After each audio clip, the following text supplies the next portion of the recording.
اللہ کے نبی فرماتے ہیں سود کے 72 دروازے ہیں، سود کے 72 دروازے ہیں۔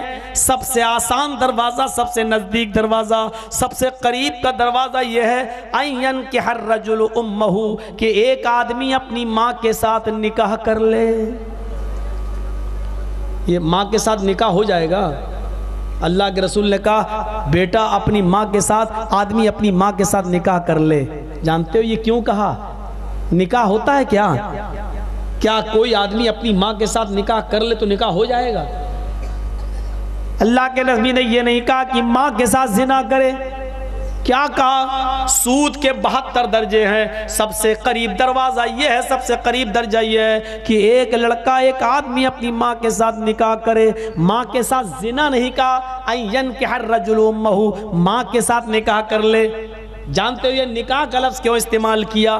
اس لیے کہ ہم اور آپ کو یہ بتا دیا جائے یا سمجھ میں آ جائے کہ ماں کے ساتھ نکاح جائز ہی نہیں ہے۔ اگر کوئی لڑکا ماں کے ساتھ نکاح کرتا ہے تو وہ نکاح نہیں مانا جائے گا۔ 50,000 لوگوں میں بھی اگر نکاح کرے تو نکاح نہیں مانا جائے گا۔ یا ایھا الذین آمنوا اتقوا اللہ حق تقاتہ یا ایھا الناس اتقوا ربکم الذی خلقکم من نفس واحدہ یا ایھا الذین آمنوا اتقوا اللہ وقولوا قولا سدیدا۔ یہ آیتیں پڑھی جاتی ہیں نکاح کے موقع پر۔ اگر کوئی شخص یہ آیتیں نکاح میں پڑھے اور اپنی ماں کو اپنے اوپر حلال کرنا چاہے، ماں کے ساتھ نکاح کرنا چاہے، تو قرآن کی ان آیتوں کے بعد بھی ماں حلال نہیں ہوگی۔ 1,00,000 مرتبہ بھی اگر قرآن پڑھ ڈالو تب بھی ماں حرام ہی رہے گی، ماں حلال نہیں ہوگی۔ اسی طریقے سے سود بھی اسی طریقے سے حرام ہے۔ جس طرح ماں کے ساتھ نکاح کرنے کے بعد بھی ماں حرام رہتی ہے، ماں کے اوپر قرآن کی آیتیں پڑھنے کے بعد بھی ماں حرام رہتی ہے۔ 1,00,000 مرتبہ قرآن پڑھو پھر بھی ماں کو حلال کرنا چاہو تو ماں حلال نہیں ہوگی۔ اسی طریقے سے سود کو اور بیاج کو آپ کتنا بھی پاک و صاف کرنا چاہیں وہ پاک نہیں ہوگا۔ 1,00,000 مرتبہ بھی اگر قرآن پڑھ کر اس کو پاک کرنا چاہیں تو پاک نہیں ہوگا۔ بسم اللہ کہہ کر نہیں، پورا قرآن پڑھ کے بھی اگر سود کی رقم کھاؤ تو پاک نہیں ہوگا۔ جیسے ماں حرام رہتی ہے اسی طریقے سے سود بھی حرام رہے گا۔ لوگوں سود سے بچو، لوگوں غریبوں کا خون چوسنے سے بچو، لوگوں غریبوں کا خون پینے سے محفوظ ہو جاؤ، لوگوں سود اور بیاج نہ کھاؤ۔ اللہ کے نبی صلی اللہ علیہ وسلم فرماتے ہیں درہم و ربا، سود کا 1 درہم کھانا، یاکلہ الرجل وہو یعلم، اگر کوئی آدمی جان بوجھ کر کھاتا ہے، اشد عند اللہ من 36 زنیۃ، تو اللہ کی نظر میں وہ 36 مرتبہ زنا کرنے سے زیادہ سخت ہے۔ اللہ کے نزدیک 36 مرتبہ زنا کرنے سے بڑا گناہ ہے۔ یعنی کوئی لڑکا کسی لڑکی کے ساتھ 36 مرتبہ زنا کرے، 36 مرتبہ زنا کرے، تو اس کے بعد اس کو جہنم میں جو سزا ملے گی، جو عذاب ہوگا، وہ سود اور بیاج کھانے والے کا عذاب ہوگا۔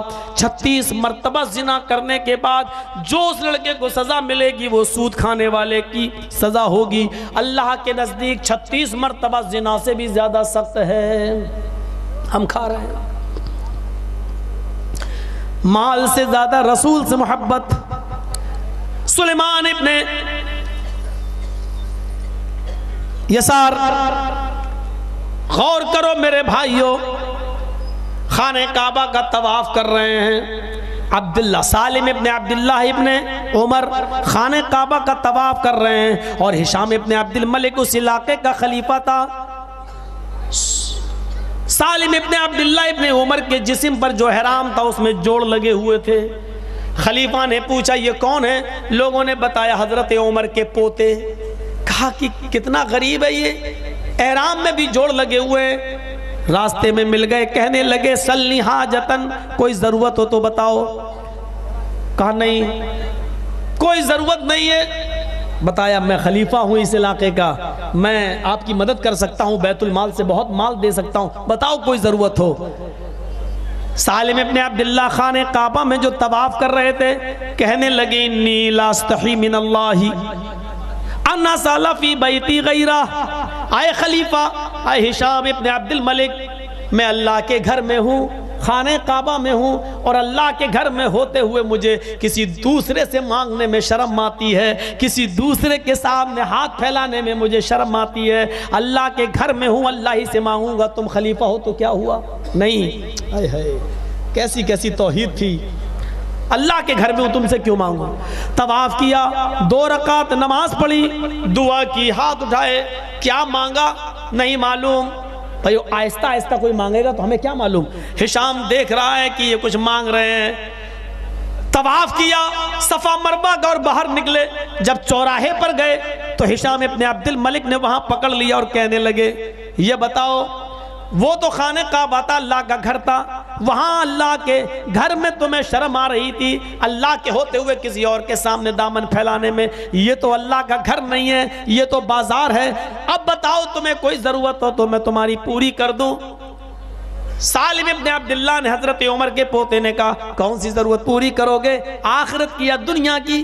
کہا آخرت میں تو کوئی کسی کے کام نہیں آئے گا، میں خلیفہ ہوں، دال چاول سونا چاندی کپڑا لتا جو چاہیے وہ میں تمہیں دے دوں گا، یہ دنیاوی ضرورت میں تمہاری پوری کر دوں گا، بتاؤ سونا چاندی چاہیے ہو، بتاؤ کپڑا چاہیے ہو، بتاؤ اپنی بیوی بچوں کے لیے کچھ مال چاہیے ہو تو میں تمہیں بھجوا دوں گا، تم حضرت عمر کے پوتے ہو، 40 لاکھ مربع میل پر حکومت کرنے والی شخصیت کے پوتے ہو، تمہارا تو خیال رکھنا میرے لیے ضروری ہے، دنیاوی جو ضرورت ہے وہ بتاؤ۔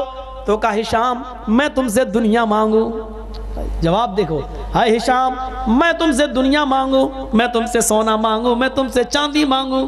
ہاں اس کے علاوہ بھی جو ضرورت ہو مانگو۔ کہا ہشام تم نہیں جانتے ہو میں نے خانہ کعبہ کا طواف کرنے کے بعد 2 رکعت نماز پڑھی، ہشام نے کہا میں نے دیکھا ہے، پھر میں نے نماز کے بعد ہاتھ اٹھا کر 2 رکعت کے بعد میں نے ہاتھ اٹھا کر اللہ سے دعا مانگی، خلیفہ نے کہا میں نے دیکھا ہے، تمہیں یہ نہیں معلوم کہ میں نے اللہ سے کیا مانگا ہے؟ ہشام نے کہا خلیفہ نے تم آہستہ مانگ رہے تھے، مجھے کیا معلوم کہ تم نے اللہ سے کیا مانگا؟ عمر کے پوتے نے کہا حضرت سالم نے ہاں یہ بھی سچ ہے کہ میں نے اللہ سے کیا مانگا ہے، یہ تمہیں کیا معلوم؟ اور میں بتانا بھی نہیں چاہتا ہوں کہ میں نے اللہ سے کیا مانگا، یہ میرے اور میرے رب کے درمیان ایک راز ہے، لیکن اتنا بتا دوں آئے خلیفہ، آئے ہشام، تم مجھ سے یہ کہہ رہے ہو سونا مانگو، چاندی مانگو، دنیا مانگو، کپڑا مانگو، لتا مانگو، دنیاوی چیز مانگو، میں نے اپنے رب سے کیا مانگا ہاتھ اٹھا کر یہ تو میں نہیں بتاؤں گا، لیکن جو چیز تم مانگنے کے لیے کہہ رہے ہو، جو کہہ رہے ہو مجھ سے مانگو۔ آئے ہشام، آئے ہشام، ما سالت الدنیا من یملکها فکیف اسألها من لا یملکها، دنیا تو میں نے اس سے بھی نہیں مانگی، جب میں ہاتھ اٹھا کر دعا کر رہا تھا تو میں نے اللہ سے کیا مانگا یہ تو تمہیں نہیں بتاؤں گا، لیکن سونا اور چاندی تو میں نے اللہ سے بھی نہیں مانگا۔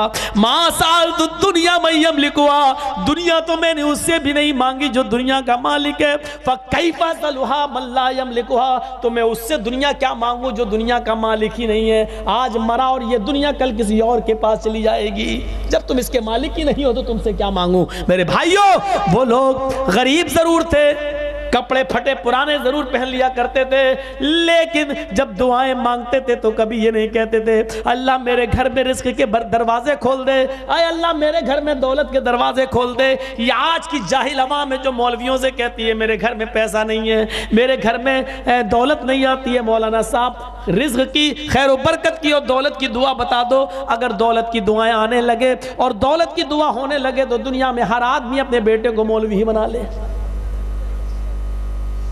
قرآن و حدیث میں کہیں دولت کی دعا نہیں آئی ہے، چیلنج کے ساتھ کہتا ہوں قرآن و حدیث پڑھیے کہیں دولت کی دعا نہیں آئی ہے، دنیا میں جو اچھی چیزیں اس کی دعا آئی ہے، ربنا آتنا فی الدنیا حسنہ، اے اللہ دنیا میں جو تو نے خیر و بھلائی رکھی ہے وہ تو مجھے نواز دے، وہ مجھے عطا کر دے، وفی الآخرت حسنہ، اور آخرت میں بھی جو خوبیاں جو اچھائیاں جو بھلائیاں وہ تو ہمیں عطا کر۔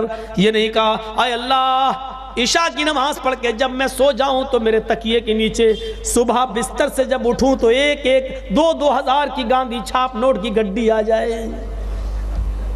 یہ دعا جو مولوی بتاتا ہے وہ پاکھنڈی ہے، وہ جھوٹا ہے، وہ بہت ہی بڑا پاپی بھی ہے اور ظلم کر رہا ہے۔ ہمارے اسلاف اور ہمارے بزرگوں نے کبھی دولت کی دعا نہیں مانگی ہے، انہوں نے جب بھی دعا مانگی ہے تو اپنی آخرت کی خیریت کی دعا مانگی ہے۔ ہم سب سے بڑے بزرگ اپنے نبی کو دیکھیں، ہمارے نبی بھی دعا مانگا کرتے تھے، اللہ جب تک تو مجھے دنیا میں زندہ رکھ، فقیر بنا کے زندہ رکھنا، جب مجھے موت آئے تو فقیر بنا کر موت دینا، اور قیامت کے دن جب تو مجھے اٹھائے تو مسکین بنا کر، فقیر بنا کر اٹھانا۔ یہ دعا مانگتے تھے، یہ دعا۔ تو مال جہاں ہوگا تباہی، تو مال سے